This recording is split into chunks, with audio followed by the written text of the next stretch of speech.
he is back for round 2 on a different topic today. And Lance is a health science graduate from the University of Iowa and the CEO and owner of Ascent Nutrition. Lance has vast experience and well-rounded perspectives in the nutraceutical industry. His passion for research, brain health, neurogenesis, nutrition, and biohacking led him to begin Ascent Nutrition, which sources rare and hard-to-find nutrients that can actually be felt by those using their products. And today, Lance and I are going to discuss all about minerals and mineral balancing as such a crucial and critical part to the foundation of our overall health. Our last conversation, we talked about neuroplasticity and neurogenesis. You can find that in my show from last year. And today I'm excited about this conversation with Lance. So with that, welcome back, Lance. Thank you for having me back, Sandy. It's awesome to be here. Yeah, I'm happy to have you back. So, maybe give us a little rundown for those who haven't heard you on my first podcast. What is your story and why such a strong interest in nutrition and nutraceuticals? Yeah, so back in 2008, I had a family member who was going through bouts of depression, and he was swinging up and down, and it really got to the point where, he wasn't doing well, and he wanted to obviously feel better. And so he went to his medical doctor and started taking some pharmaceuticals. And, long story short, he ended up taking his life. And it was really, those pharmaceuticals absolutely messed with his mind. Myself and all of us around him, we saw what it did to his psyche and to his mind.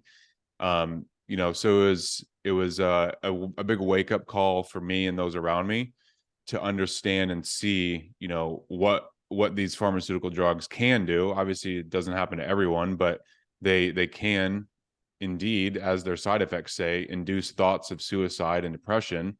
And that's exactly what happened. And so it was a big turning point for me and, for a lot of people. And it just sort of forced the issue for me to start looking at things in relation to brain health, happiness, mood, and just health in general. At that time, I was not really into health and wellness in the ways that I am now. I was, active and fit, and I did, try to eat the best that I could of the information that I had at the time. But I wasn't really into it. And this sort of forced it.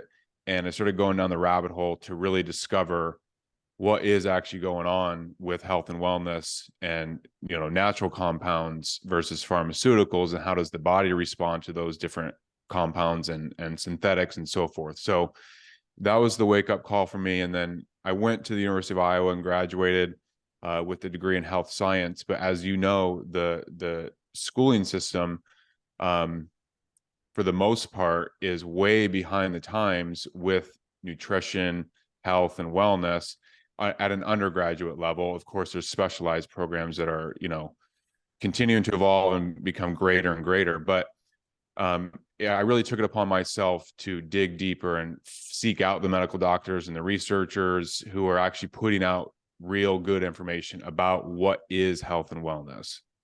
I'm sorry for that story. That's, but unfortunately, a lot of times it's a story that's not the happiest that really changes the trajectory of what we're meant to do in our lives, right?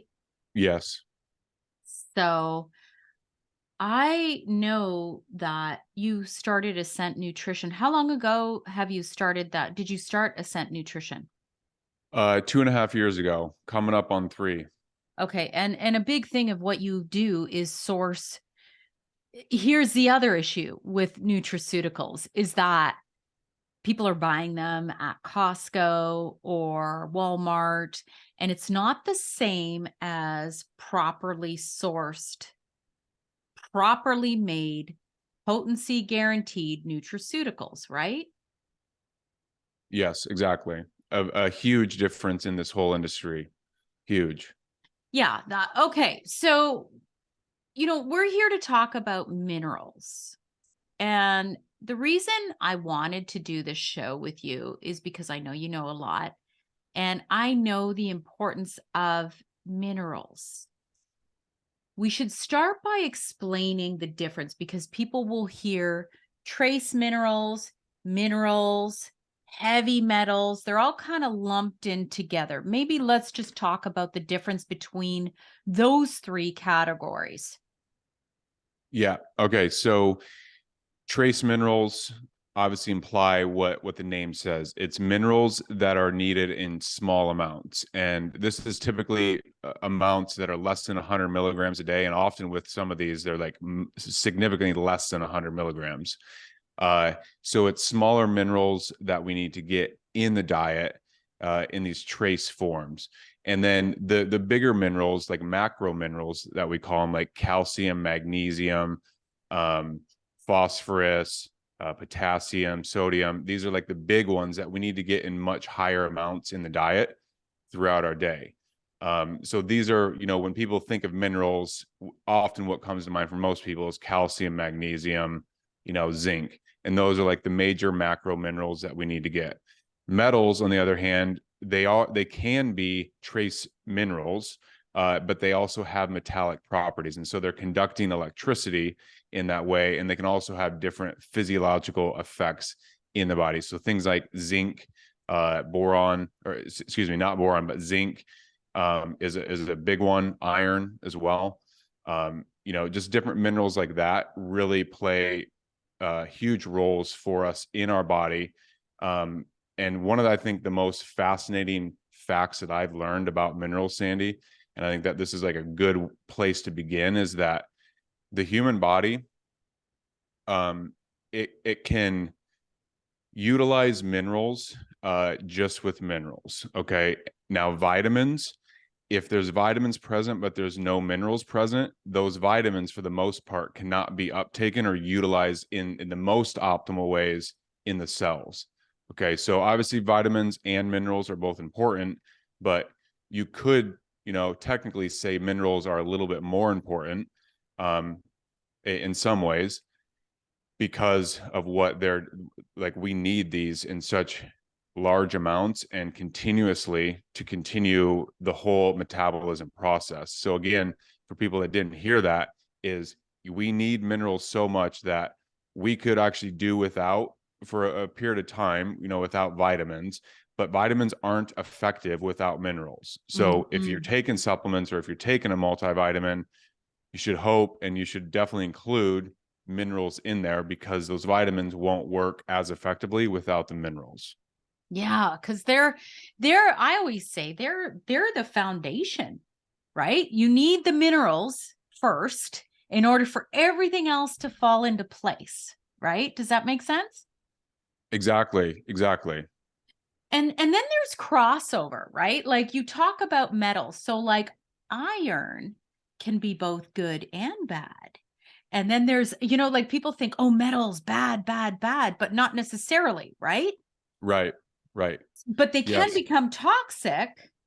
It depends on the type of metal. And if it's a heavy metal and not utilized by the body, right? Does that make sense? Yes. Yes, exactly. So, some of the metals that can act as trace minerals like iron, like I said earlier, and then copper and zinc, if they start accumulating too much, then it obviously gets to that point where we can call them heavy metals, and it's accumulating in the body to where it's going to actually disrupt these processes that we've talked about that they're vital for.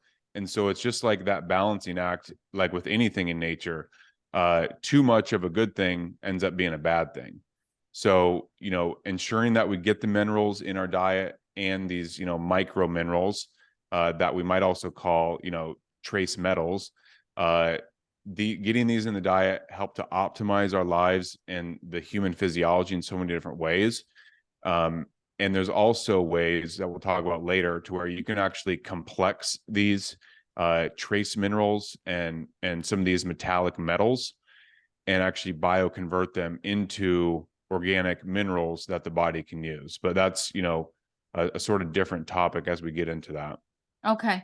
So let's I guess we should find out or to discuss, I should say, why are minerals so low now? Like why do you hear all the time? I mean, you hear it everywhere. We're depleted in magnesium, and magnesium now, initially they said magnesium was responsible for over 300 enzymatic reactions in the body, and now they're saying 500. And so why are we so depleted of all these minerals? Well, a lot of people know the answer, and it's an unfortunate fact that the industrial farming that we have, here in the US and Canada and throughout much of the world is depleting the soils of these nutrients. And one of the biggest fertilizers used is phosphorus. And I know that actually has been shown to lower the amount of calcium, magnesium, zinc, and another mineral that I'm not recalling uh, from actually properly absorbing. Okay, and so what happens is, if you think about the food cycle, the nutrients are in the soil, as we know, and so when a plant is growing, those nutrients have to get from the soil into the plant. Okay, and there's different processes that are happening that's actually stopping that in today's world. The first is, just what we said, the industrial farming with a lot of different fertilizers that are altering the ratios and altering how plants absorb and uptake these different minerals and nutrients from the soil. Okay, so it's first with that. Secondly, it's the pesticides that go hand in hand with that conventional farming, because when the pesticides are applied, or herbicides, um, they're breaking down a lot of things in the soil, all the organic matter and material, which, at the end of the day breaks down and then reaccumulates back into the soil and then is uptaken by next year's crop, so forth. Mm. But when pesticides and herbicides are present, they're killing the microbial life in the soil. And when you kill the microbial life in the soil, you stop a lot of different things from happening, namely the nutrients from being uptaken into the plants. And also, it stops the production of something called humic and fulvic acid. I know we're going to talk about that later, but that's vital to this in relation to soil health, human health, and plant health, and the whole symbiotic connection amongst the three. Mm. So those are the big two. And there's other things, of course. Yeah. I mean, here's the interest. This was really interesting that I read about a while ago, is even organic. So a lot of those organic lettuces that you buy, if they are not grown in such a way, I guess it would be like regenerative farming. I guess that's what you'd call it, where they rotate the soil and rotate the growing. I'm not an expert in this area, but I do read about it. And my parents were farmers, and they would always their move the crops, right? And rotate so that the soil regenerates. Does that make sense? Yes, exactly. And it's such common sense. You would think, like, okay, this only makes sense. Like, why are we not doing this routinely? And of Yeah. course, even farmers who are doing the monoculture crops like corn and soybeans, they alternate year to year, but that's not enough, especially when the soil's being pumped full of fertilizer and then pesticides and herbicides. And it's really like it's a mix up for it's a recipe for a bad combination of things.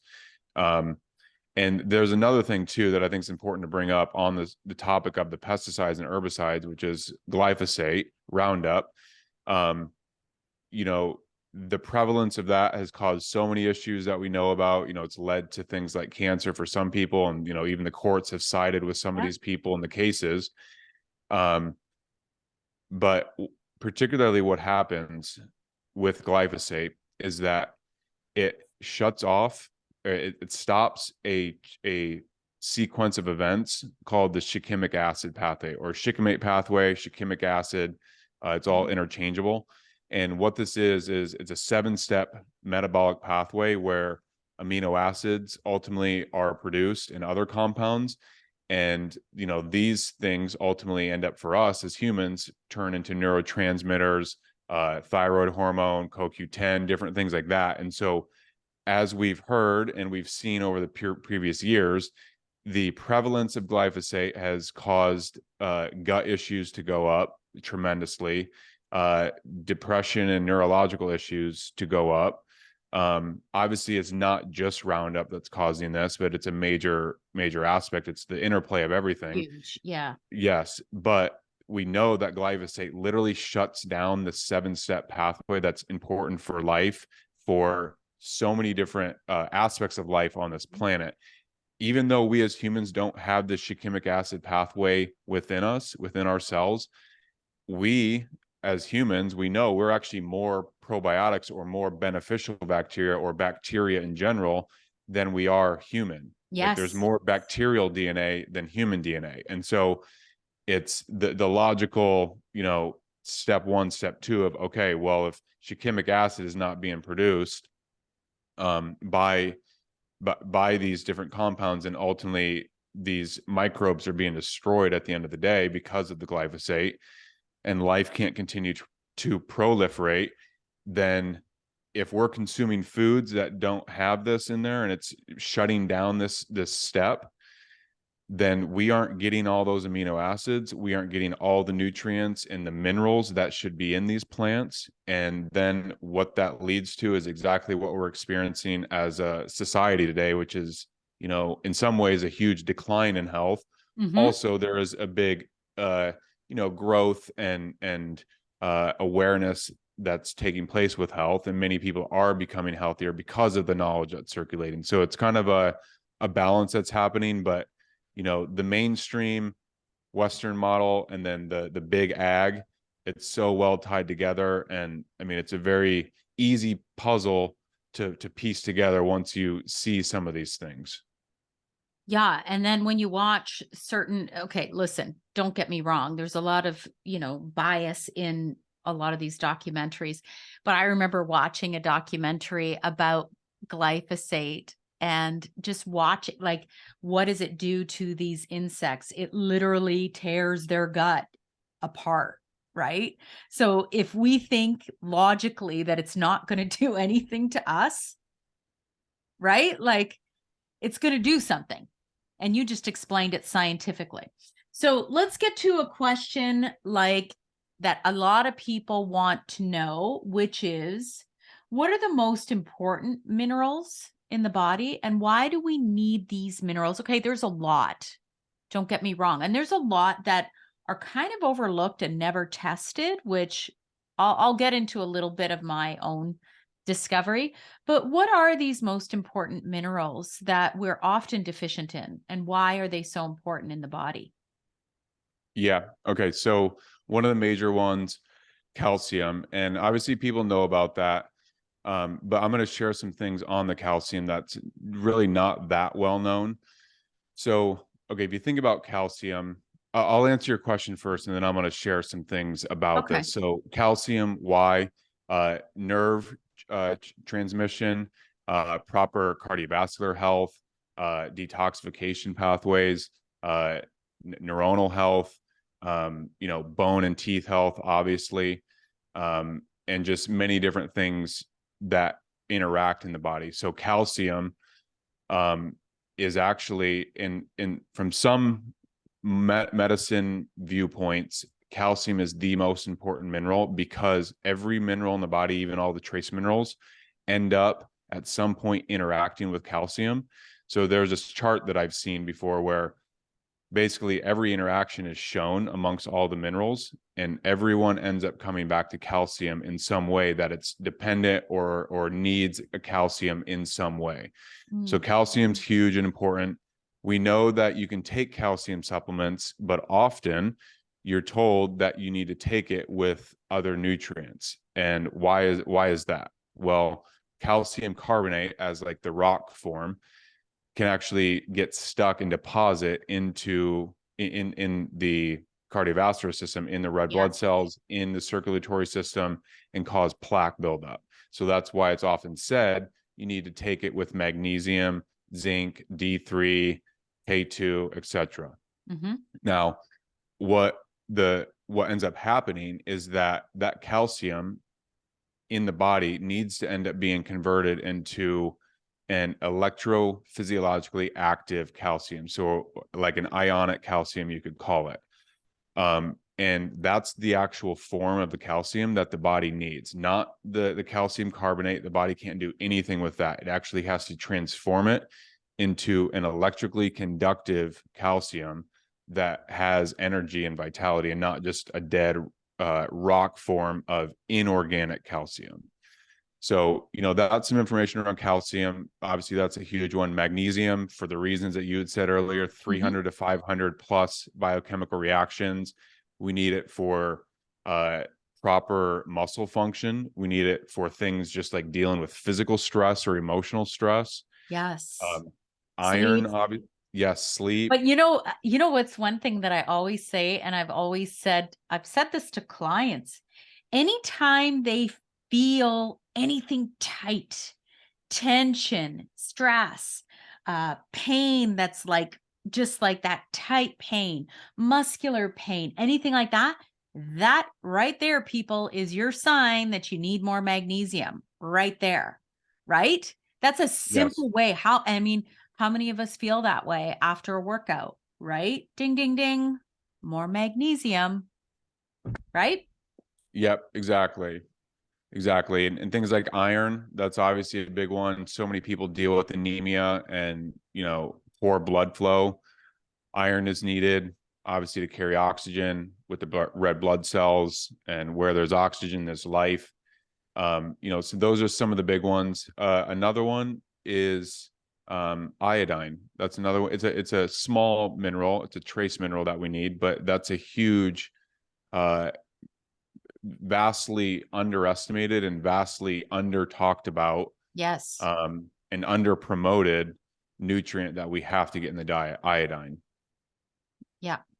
I could go on about iodine because I I feel personally, of course, I can't really go back and investigate it thoroughly now, but I feel like I might have been iodine deficient for pretty much all of my 30s, which contributed to thyroid disease, finally diagnosed at 41. I do feel, because you don't develop nodules for nothing. They don't just appear for no reason. And I never ate fish. I never ate iodine rich foods. And then there was the whole I don't remember when this actually happened, but everything turned from iodized salt to just sea salt, which is not necessarily high in iodine. Not necessarily, right? Yes, yes. And then a lot of the like table salts that are present, like just the traditional commercially available ones, have almost no iodine in it. Of course, if they are iodized, they will have some in it, but some of the salts don't even have any iodine. And just what you said, like they replaced the iodine in those salts many decades ago, and part of that switch was also the switch in baking. So they would use bromide in baking with flours, and bromide, chlorine, and fluoride are all halogens that displace iodine from the thyroid. And so iodine is something where you actually have to take enough of it to saturate yourself and then displace those fluoride ions or the bromide or chlorine. And so it's a multi-directional thing with iodine, is that you need to get it in the diet somehow, some way, and in high enough doses over time to saturate the body, but then also do things to reduce your exposure to fluoride, to chlorine, and bromide. So, bromide is often in a lot of baked goods, more like, not the organic ones and not the, pure clean ones that a lot of people are accustomed to. Chlorine, obviously, in a lot of pools. If you can avoid it, it's ideal. Obviously, there's not every pool is saltwater pool. Most aren't. But then fluoride is easier to control your intake of, because if you don't use fluoride in your toothpaste or in mouthwash, or if you don't use tap water where there is fluoride in it, then you can often, avoid fluoride pretty substantially. So we have a pool, we have a saltwater pool, but I investigated this, Lance, and even though it's saltwater, meaning the difference is I'm not dumping a whole bunch of chemicals in my water in order to generate the salt, right? I'm using, in order to generate the chlorine. So my pool still has chlorine in it. It's just that it's generated by salt instead of chemicals. So it is better, but it's still chlorine, right? And then I put a whole home filter. I know. I'm extra. I'm a little extra. But I was like, okay, well, I know my genetic predisposition to thyroid issues, and I have a family. So I put in a whole home chlorine filter because I hated the fact that I would be taking a shower and I could smell the chlorine, right? And, I'm still washing my fruits and my vegetables in that tap water. I'm still washing it. You have no idea how much chlorine is in your water, even though, like it's processed through your town or city or whatever, but they put that in there to kill bacteria, right? Yes. And it's kind of it's kind of, you're damned if you do, you're damned if you don't. Like, what's the city going to do? But there are things you can do from your own home, such as that. And I want to just make sure people understand what Lance was explaining here. So all of these halogens, which includes iodine, so chlorine, bromide, all of those, think of it as taking up, and I like to explain this because people don't really get it. And I had to learn this myself. I do not have a head for chemistry. My brain doesn't work that way. But think of somebody taking up a parking spot. Okay. I think of it this way. So it's taking up a parking spot where iodine should be. You've got chlorine in there. So unless you're getting enough iodine, you're not pushing out that chlorine out of that parking spot. I did a whole iodine loading protocol in my 40s. And I know you have to be careful. People, do not take this as medical advice. Work with your own practitioner, because you can also exacerbate certain issues that are autoimmune thyroid issues, right? So, but I just wanted to stop there and stress the importance of iodine, not just for thyroid, but for breast health. And then you mentioned one other thing again.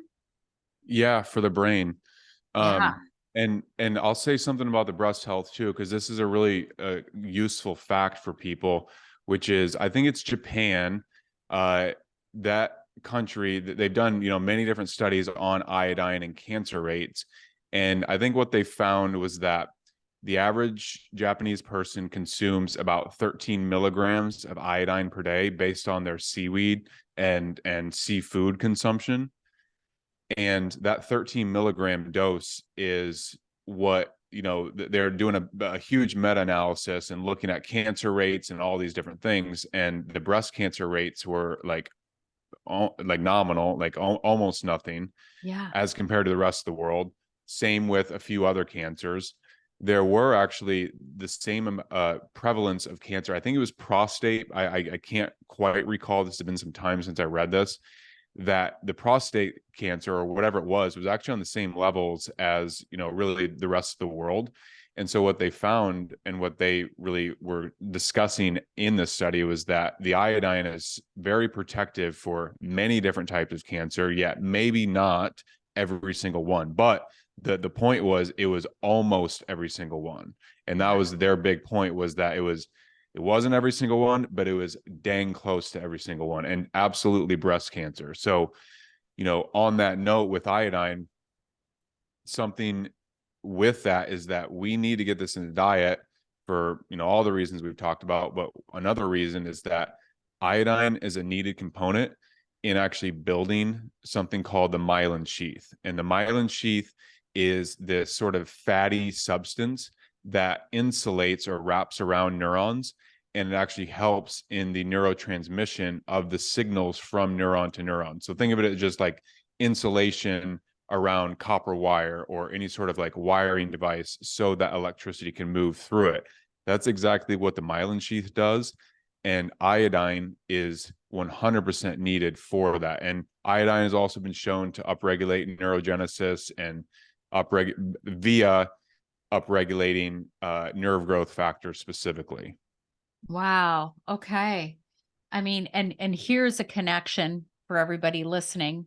At the exact same time I was diagnosed with thyroid cancer, I also, what they thought I had breast cancer. It was thankfully benign. It was a fibroadenoma and a cyst in my breast, all at the exact same time.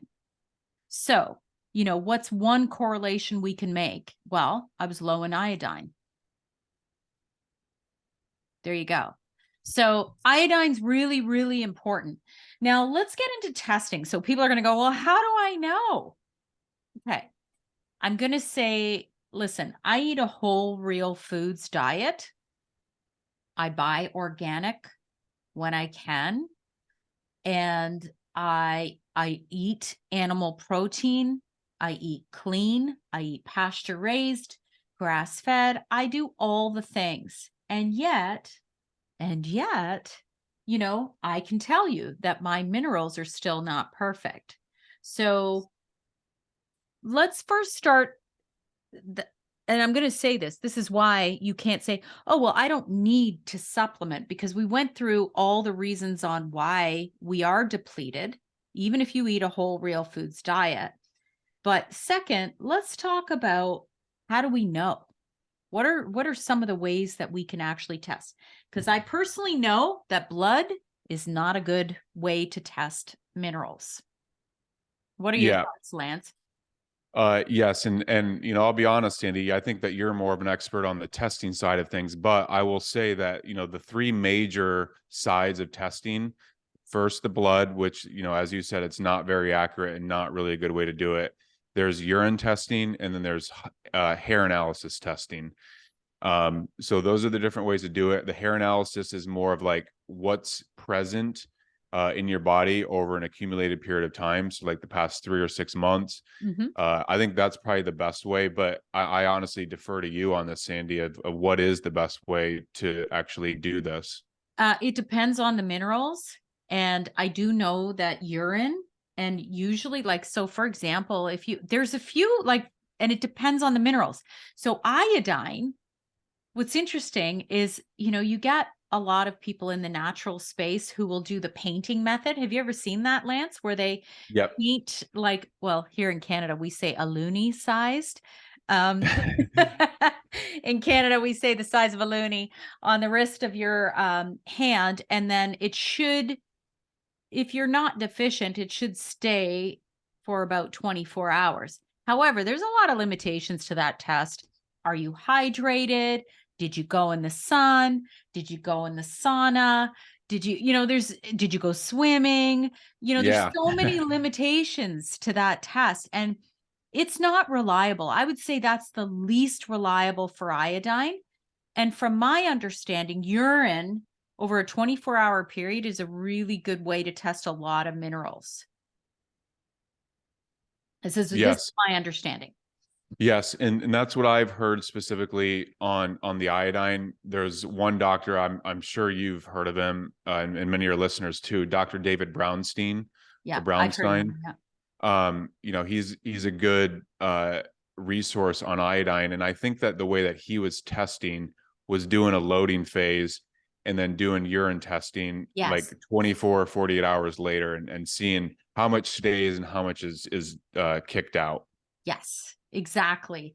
But what I am going to say is I've been doing the hair tissue mineral analysis for probably over a decade. Oh my God. I wish I think I started doing them in my 30s. I wish I had a copy of the ones that I did when I smoked. in my 30s. That would have been great because I know the heavy metals in my body were through the roof. So if you smoke, people, just a warning. I'm speaking to my husband right now, but he doesn't listen to my podcast. Anyway, anyway, but now, I actually recently did, the reason I like hair tissue is only because it's cheap. It's not expensive. You can get at least some idea of what might not be good levels. And so here's an interesting correlation. We briefly talked about it, and I don't care. I'll talk about it publicly. I had really low chromium, and low chromium is correlated to issues with glucose. Okay. So this is how important this is, you guys who are listening, or girls, guys, girls. Minerals are so important, and them being suboptimal can set a process in motion that's really bad for your health. Guess what else I noticed? High triglycerides, high HbA1c, boom, insulin resistance right there. So unless you stop it, there you go. That low chromium is probably one variable that could have set that whole process in motion. Absolutely. And it just shows the beautiful and complex interplay of nutrients in the body where, you might be doing well on many of them or all of them. But if one's off, it's gonna have an effect somewhere. Absolutely. And then of course we have to talk about heavy metals, because everyone hears this. High aluminum can cause Alzheimer's. What else? Like there's a few of them. Cadmium, that comes from people who are smokers, right? Isn't cadmium directly linked to smoking? Anyway, Lance, you'll be so proud to see that my total toxic representation was really low. Do you see it at the Awesome. bottom there? Do you see it? I don't know if you can see it. Kind of. It's that last one. Anyway, okay, so let's talk about the ways in which we talked about the testing. We talked about some of the important minerals. Let's talk about how we can detoxify some of the heavy metals that are in excess. Yes. So, okay. The first thing that I've always suggested for people, and this is when I was going back to when I was doing health coaching and consulting with people, is okay, let's first look at the free and simple, easy things that we can do. And one of a simple thing, and it can be free in some ways, is sweating. Okay. You could call this doing a sauna. Most people have to pay for that, but sweating in general is fantastic. And it's so simple and easy to understand it, because if we're sweating out toxins, that's great. But why? I mean, why? We don't want them in the body, but why is it so great for the body in particular?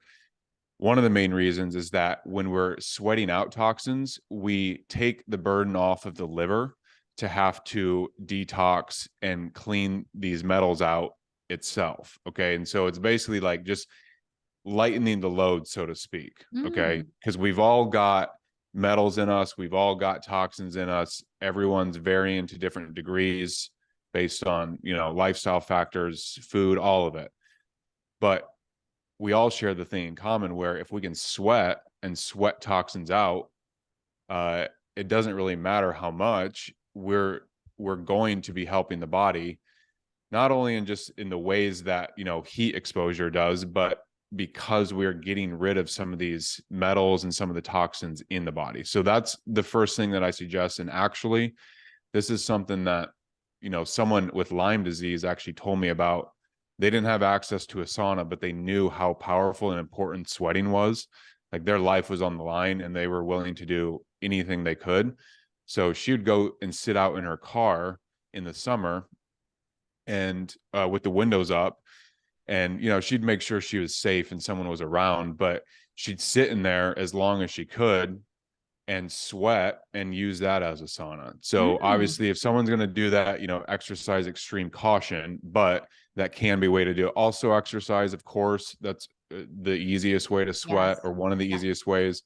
Um, and then, different things like foot baths or mineral baths, or there's many different foods, a lot of the, excuse me, a lot of the leafy greens like dandelion greens, artichoke, those are great for the liver, milk thistle as well.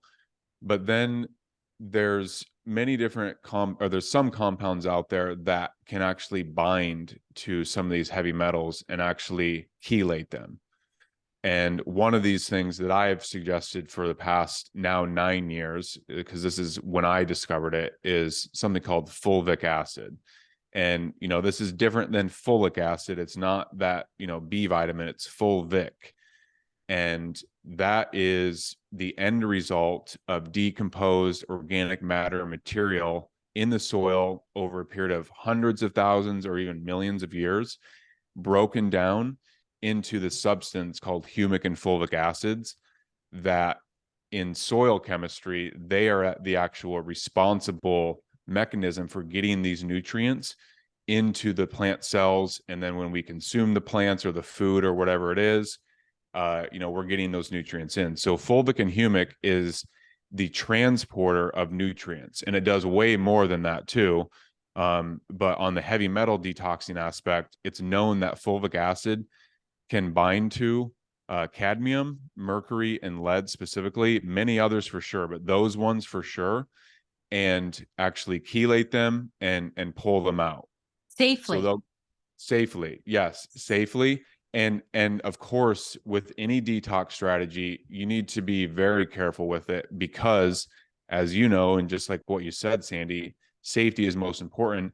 If you're detoxing heavy metals or even pesticides or anything that's toxic, if you flood the bloodstream with that, and I'm sure you've even felt it, I've felt it, where if you're detoxing too hard and too fast, a lot of those metals or those toxins will then get into the circulatory system in the blood, and then eventually makes its way to the brain. And so that's why sometimes when we're doing detoxing, we may feel lethargic or even sick for a little while, because those toxins are actually getting into the bloodstream to then get excreted. But fulvic acid stays attached to these compounds, brings them into the blood, and then gets them down into the liver to where it can be safely excreted. But the last note on this aspect with fulvic is that it's so incredible. And I don't say this like from a marketing angle whatsoever, but just truly what this compound is in nature is that it has 14 tetratrillion electrons that it can donate or receive. And so it can scavenge free radicals that are either losing an electron or have gained one where they're off balance. And so fulvic acid is one of the only compounds in nature that can act bidirectionally to scavenge free radicals. So it can donate an electron or it can accept an electron to neutralize them. So it's very powerful. It's very strong. It has like a voltage inducing effect, sort of like a mini battery charger for cells in the mitochondria because of the number of negative ions it has. So it's endless in what it does. And, we can talk a little bit more about it and some of the other properties, but that is the basics for the detoxing aspects of what humic and fulvic is. And I've been telling people about this stuff for 9 years and using it myself for 9 years. And in my view, it's the top or one of the top few substances that a person should consider taking if you are wanting to do detoxing. Okay. So it's not actually providing the minerals for you. It's taking out what your body doesn't need. Okay. So, well, it does both. Okay. So Okay. what happens is the fulvic acid, it will bind to a lot of different minerals, amino acids, and even vitamins and other nutrients that are in the soil. And from a soil perspective, it will bring those nutrients, it'll shuttle those nutrients into the plant. And the fulvic acid also goes in there too. but it's sort of like a fulvic acid complex in that it's complexed with vitamins, minerals, amino acids.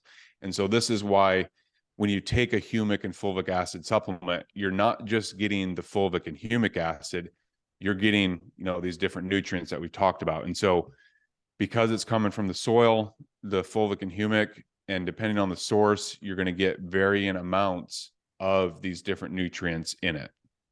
So to answer your question, it will shuttle nutrients into cells and simultaneously pull out toxins and even just basic metabolic waste that shouldn't be there. So it's like the garbage man and the mailman at the same time. And like this information is not my words. This is coming from, specifically this aspect is coming from a Dr. Daniel Newsom.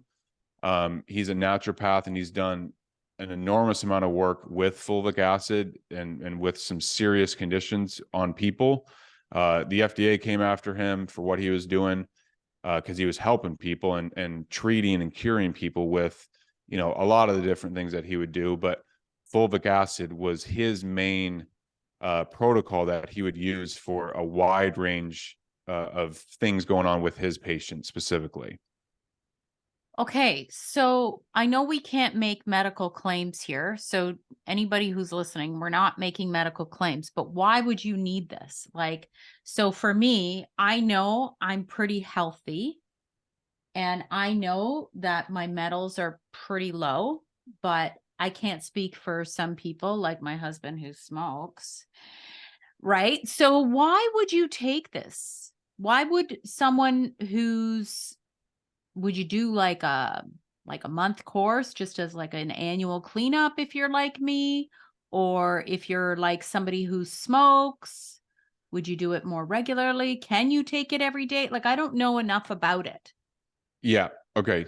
So with fulvic and humic, I'm going to circle around to this answer because it'll tell the Okay. whole story. Okay. So, and it goes back to kind of what we began with at the beginning, which is the soil.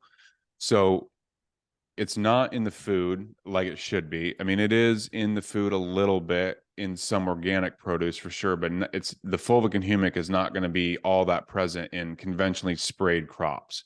So, that's sort of the first part of, why should someone use it is because it's not in the soil. And We're even not if you're getting it. eating organically, like you would really need to be ensuring that wherever that's coming from, that soil and that land is being rotated and it's, really being taken care of and regenerated. Yeah. So most people aren't getting it, and that's one reason to take it. Now, in terms of how long to take it, how to cycle, things like that, the best answer is really to work with a practitioner on that for, all the different reasons. But in general, people can safely take it for, several weeks. I personally would say take it for some time, see how your body's doing with it.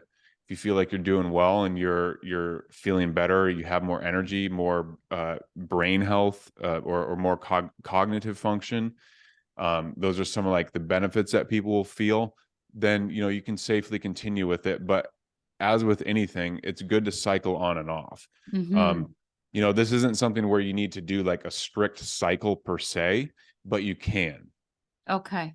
That So makes I know sense. it's not the clearest answer for how often and whatnot, but it really depends on the person and what their goals are and how toxic they are.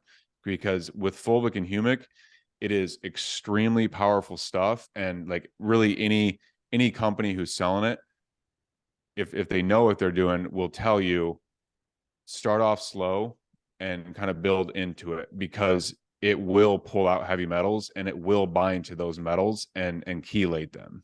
Okay. Okay. I have a few other questions here.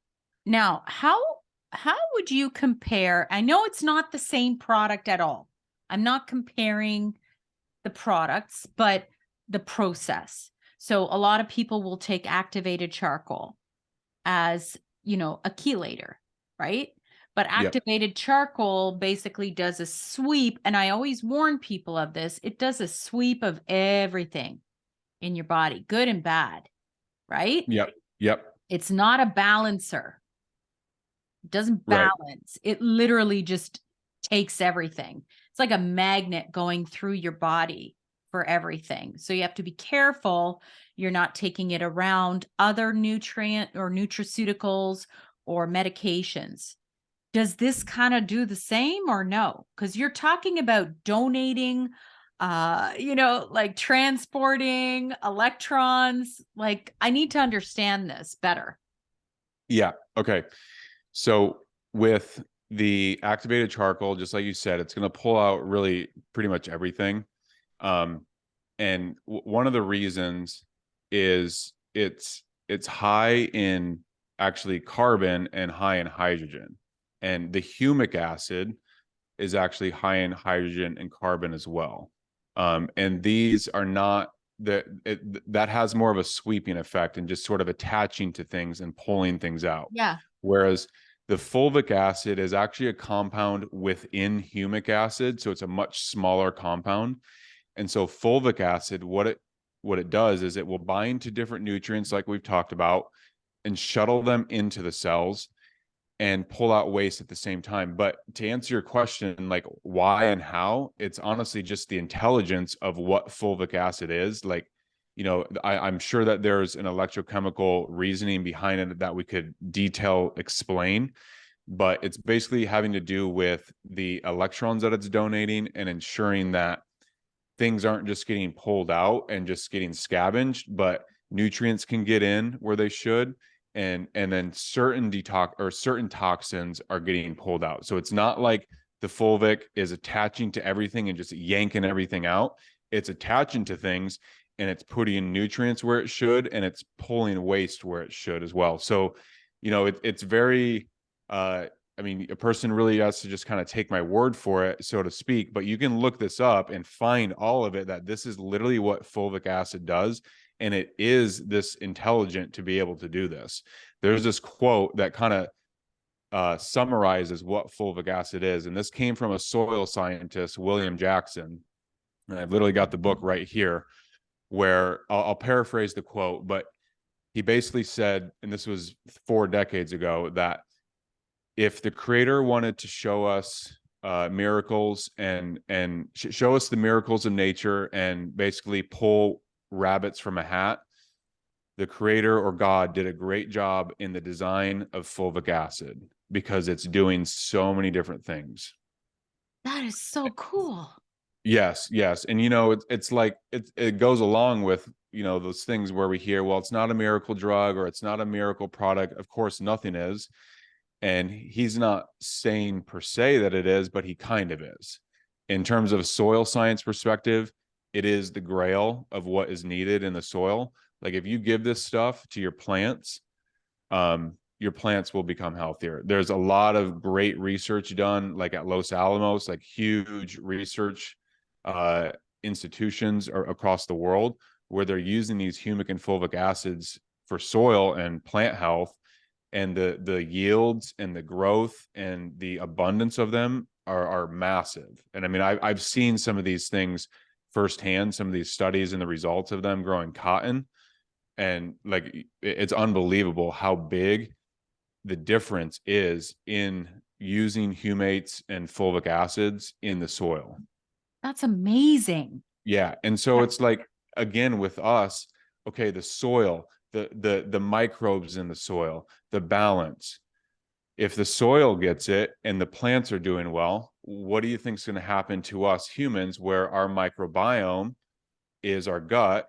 And if we're getting these nutrients in to the gut, and these nutrients can actually get into the cells because of the humic and fulvic, well, in theory, we're going to proliferate and optimally function as well. So really incredible stuff. And you said something about balance too.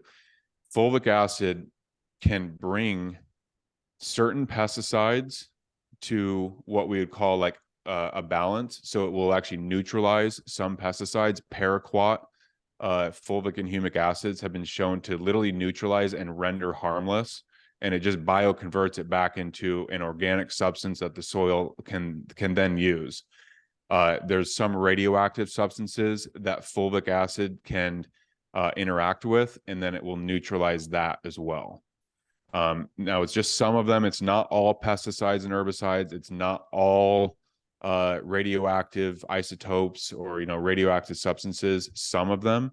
But I would suspect that if they keep testing this stuff and keep doing more on these different compounds, they'll find more. A lot of the science has been done on humic and fulvic as it relates to to plants and soil health, but there still is a good amount of information out there for us humans. Okay, so I'm kind of seeing it like it kind of helps to balance you out, right? Yes. Yes. So, if you do have mineral deficiencies, it will kind of help the body to rejig and rebalance and then get rid of the garbage, like you said, and then bring in, let's just say bring in abundance. I like that term Yes. into the body. Okay. Are there any contraindications to taking this? And also I have to ask, is it always humic and fulvic acid together? Okay, no, you can buy or you can find, and it's again for soil science applications and also human science. You can find humic acids and you can find fulvic acids, and you can also find products that have both combined. You want both, Um, don't you? yes. Yes, in general, it depends specifically what you're trying to do, but in general, for most people, yes, the humic actually is a bigger compound and acts as a prebiotic for all the good bacteria in the gut. And so this is one of the reasons why when we are eating foods that may have been grown in nutrient rich soil and humic and fulvic rich soil, the gut may do better. And this is also one of the reasons why so many people, including a lot of the people that I would coach, who, when they would have gut issues, the number one thing always was humic and fulvic acid. It was literally the Together. number one thing that I would always suggest. And so many people got better. So many people. It was honestly, and I don't even say this, for anything other than just the truth, that most of the people who had the gut challenges, when they would take the humic and fulvic and things like glutamine, and it just sort of depended whatever else they had going on, but other gut herbs or Butyrate. gut. Butyrate is Yes, another good one. yes. Other nutrients, like they would often, most of the time, get better and get better pretty quickly. Yeah. Okay. So, for me, I'm always thinking because I've done, I consult with people who have, I, okay, I'm going to make this clear. I do not diagnose, cure, or heal disease. I have to say this, but I do consult with people who are just diagnosed with autoimmune conditions or other conditions because they want to know how to optimize their health after they've been diagnosed. I prefer that they come to me before, but it's always, the gut is always a component that can never be forgotten in anything. So, sometimes people will see, okay, I'm just trying to think of application here, Lance, because people are going to want to know, okay, well, why would I do this? Why would I take this? Why would I need this? Sometimes you'll get your blood work back and you'll see that there's something going on in the body, like I did, where there's some sort of an inflammatory process going on. You'll often see that. People are smart enough that you could see when something in your blood work says high or low. And if you're not asking for your blood work, ask for it, please. So that might be a reason why you would want to start looking at doing something like this. And again, we're not giving you medical advice. What other reasons would somebody want to do this? Like, what if you have all these weird skin things that are going on? Is that a sign that maybe you've got some issues with the gut, some issues with toxicity or liver issues? Like, what are your thoughts on this? Because people always want to know, well, I don't know, this is normal, isn't it, to get eczema all the time? Or, you know what I'm saying? Like, why would Yeah. somebody want to do this? Yes, definitely for the skin issues that you were talking about, because often when it's a skin issue, there's something going on inside that needs to be addressed, and then it's just self-expressing on the outside of the skin. So for those reasons, but also something that I had forgotten to say, and this answers the question perfectly. Like, why would you want to do this? Why would you want to consume this? Well, it's because fulvic acid specifically is restoring electrochemical balance. And why is that important? The reason is because if you think about it, at the end of the day, and this is not even like a spiritual thing or anything woo woo, this is like straight hard science. We are energy, and we are only energy at the very smallest levels. And so energy and electricity. And so what fulvic does, it actually induces a voltage producing effect. Like I had said, like a little mini battery charger earlier. The fulvic acid, it's providing that little spark of energy to every cell in the body. And cells, at the end of the day, they need voltage, energy, or electricity. If you don't have that, the cell dies. We need the nutrients, of course, but first and foremost, we need the voltage. We need the Yes. spark of life. And literally, that is what the fulvic acid is and what it does. Like, this is what another thing the soil scientists would say is like this is the spark of life, not only in the soil, but for humans and pets, because it's providing the nutrients and the minerals and all the amino acids, but specifically the minerals and the voltage inducing effect of this fulvic acid and the minerals that are attached to it. Okay, I like that. And, you know, here's something that we didn't mention. People talk about electrolytes. Well, electrolytes are minerals. Like it's like you said, that spark. And guess what happens with electrolytes specifically? That's potassium, magnesium, calcium, right? Is it those three? Yes. So Yes. if your electrolytes are off, like really badly, you can die, people. You can die. This is why they say, even if you're just like me, drinking a lot of water and watering down the cells, you can actually get water toxicity, right? You can become water toxic because you're watering down all of your electrolytes. So I like that you mentioned that, Lance, because people don't really realize how critically important that little electrical current through the body is important. It's not woo. Yeah, exactly. And here's something else too about fulvic that will blow people's minds. And I don't know the researcher or exactly where this is coming from. I've read this from many different sources, so it's just sort of like, sourcing from the collective, is that fulvic acid is the most or one of the most. There's people who say it's the most. Some people say it's, close to the most powerful electrolytes. And the reason is because of because of the amount of negative ions that it has. Okay, so even though fulvic acid is not a mineral in and of itself, it actually is an electrolyte. And so this is another anomaly Mm. with fulvic acid. It's not a mineral, it's its own thing, but it is an electrolyte, and it's either nature's strongest or right there at the top. Wow. Um, and so, exactly like what you just said, we need the voltage, we need the energy, the electricity, and fulvic supplies that. And this is why, regardless of what someone's facing health wise, all the cells need voltage. And when the voltage can be restored to that proper electrochemical balance, then in theory, health presides and reigns, and the cells do what they need to do. Mm. So this is one of the reasons why that Dr. Daniel Newsom was using fulvic as, I mean, really like the base of his whole protocol for, I mean, I think it was pretty much everyone he was seeing. Okay, contraindications. Did we talk Yeah, about that? yeah, yes. Do not take them with pharmaceuticals, meaning within 6 hours. Of course, if you're going to take them with pharmaceuticals, talk to your doctor first, but you absolutely want to take them away from any sort of pharmaceutical. The reason is that that drug can actually become way more effective or stronger Oh, because, again, the fulvic acid, it finds anything, it'll attach itself to it. And okay, if it's a certain compound that is designed to go into a cell or do something like that, it's going to bring it there.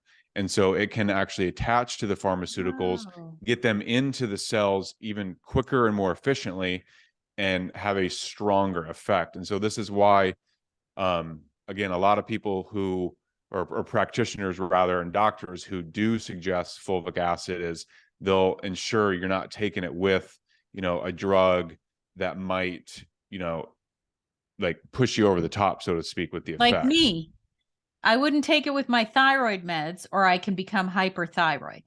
Yeah. That would Yeah. throw it. Okay, that's good to know. Yes.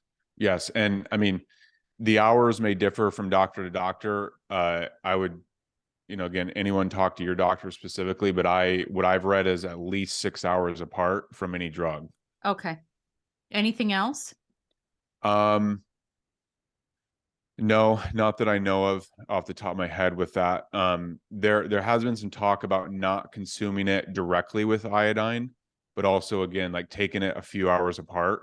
There's something that interacts with the fulvic compound and the halogen of the iodine. Um, I don't know specifically the interaction to be able to detail it out, but that is what I've read. But I've also seen products where there's fulvic and iodine combined. So, I don't know the actual fact of Okay. what that is. Yeah. So to be safe, we're going to just say work with your own practitioner that knows. First, if you ask listen, people, if you ask your GP about fulvic acid, I'm going to tell you he will know or she will know nothing about it. So work with a practitioner who knows what it is, and just to be safe, make sure it's 6 hours away from anything. How about that?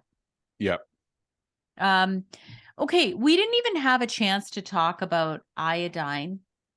Maybe let's touch on it really quickly, because people are very unsure on how to take iodine. So we know we can get it from, sea kelp, and we get, I've actually bought those little sheets of, I can't remember what they're called, like the seaweed. Yeah. Just, it was kind of gross to me. I'm not gonna lie to you. I couldn't eat it. And then there's, different forms of iodine, like Lugol's, which is not a brand, it's a form of iodine. And then there's things like sea moss, which Ascent Nutrition does have. So can you explain that a little bit? Like, how do we know what to take and everything? How do we know? Yeah. Okay. So if it's part of food, it's going to be complex in a way, complex meaning attached to that food in a way where the body is most likely going to be able to utilize it and absorb it, Okay. because it's from a food source, and it will just get digested and broken down and taken into the body. But so that's like seaweed, kelp, nori, certain algae, things like that. Oh, Um, Lance, and I yeah. have to I have to make sure I say this. So I know people who are like, oh, well, I eat fish. And I was reading an article that said just because you eat fish once a week doesn't mean you're getting enough iodine. So don't think that fish is a good enough source alone for iodine. Did you hear anything about that too? Or, Yes, yes, and yeah, and definitely, and like the first thing that comes to mind for me is, well, okay, where's the fish coming from? Because if it's factory farmed, I mean, there's true. probably not going to be any iodine in there, Right. and that it's like, okay, well, I had the fish, didn't I get it? Well, where'd it come from? Yep. No, I mean, True. maybe they are supplementing some of that in, but I would assume probably not, or micro amounts. Okay. Um, so where it comes from is important. The food source, if you're getting it in the diet, and then if you want to supplement with it, some common forms that I've used and still use is just that, the Lugol's, and then also nascent iodine. There's different camps out there, as some people say Lugol's is better, some people say nascent iodine, which is a form of I've iodine. used both. Okay, yeah. Some people, it's both ways, but I personally think that if you can use a combination of the two, you're probably giving yourself the best chance. Although I do know for sure that Lugol's is something that's been time tested, and we know it works. So um, those are the different ways. The iodine within sea moss, like you talked about, that's a product that we offer also, along with the humic and fulvic acid capsules. But there's a Dr. Sebi who talked a lot about natural health and holistic healing, and his biggest thing that he would always promote was sea moss. And the reason is because it has 92 of the 102 minerals that we should get in the diet. Oh, that's big. Yes. Yes. So that's just one of the reasons why so many people who have used sea moss continually over time sometimes get pretty tremendous turnarounds in their health and whatever they're dealing with. That's Not amazing. always, but I mean, it is, a great source of all these different nutrients, and not just minerals, but also fatty acids, amino acids, and some vitamins as well. Oh, that's really good to know. And then, what about chlorophyll? Isn't that's also a source? That's an algae, right? So chlorella and spirulina will be. The Yeah, chlorophyll itself um chlorophyll. is not, yeah, it's not a source of the iodine, but the chlorella, which has the chlorophyll in it, does contain the iodine. Right, That's right. my understanding. All right. Anything else? Oh my gosh, it's after 1 hour of talking about this. Is there anything that we maybe forgot to talk about or forgot to mention that you'd like to mention? Um, I'll just say that, fulvic acid, when I came across it 9 years ago, I knew, like, literally right away as I was starting to read about it, and like, wow, this is amazing. And I started taking it. I knew very quickly that one of my purposes literally is to help get the word out there about fulvic acid, because it helps people and animals and the soil and the plants in numerous ways. And it's one of these things where, like, almost no one knows about it. And it's something that's so powerful and can be effective for people that I've this is one of the reasons why we've now launched with this product with Ascent Nutrition, is to get this information and get the actual product out there even more. And so we source ours from here in the US, and the way that we do it is our humic compound is 20 times smaller than your average humic acid compound. And then again, the fulvic acid is just naturally smaller within that humic. But the reason why I'm saying that is because our product is going to differ a little bit from others. I mean, a lot in some ways, in that because it's 20 times smaller, the absorption, in theory, should go up big time. And so you should have better effects, more chelation of heavy metals, possibly, and better nutrient absorption as well. All of these, are things that we haven't tested on humans, so I can't say 100% like it's going to do this. But in theory, with what we know and what we've had feedback on from so many people over the years, is fulvic and humic absolutely help us humans in general. And it's one of these things that it's one of nature's secrets that not a lot of people know about.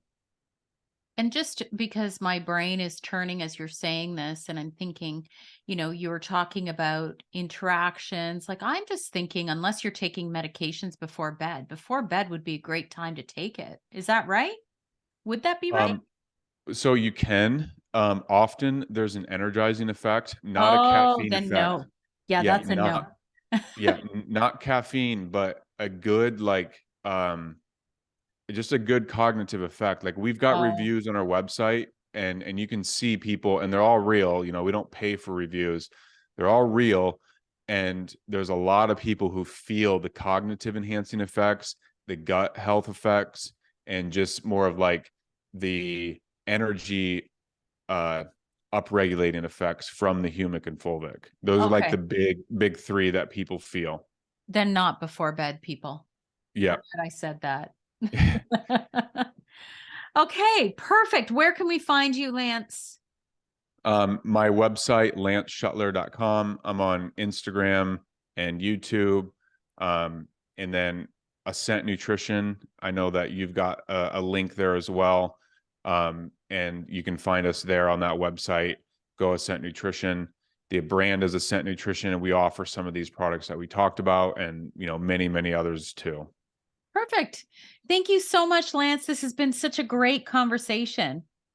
Thank you, Sandy. I really appreciate it. This is awesome. I love sharing all this stuff. Love hearing what you had to share too. I absolutely learned. So I know many others listening will learn from both of us. Yeah. Thanks, Lance. Thank you. Okay. I pressed stop on the audio. That was really good.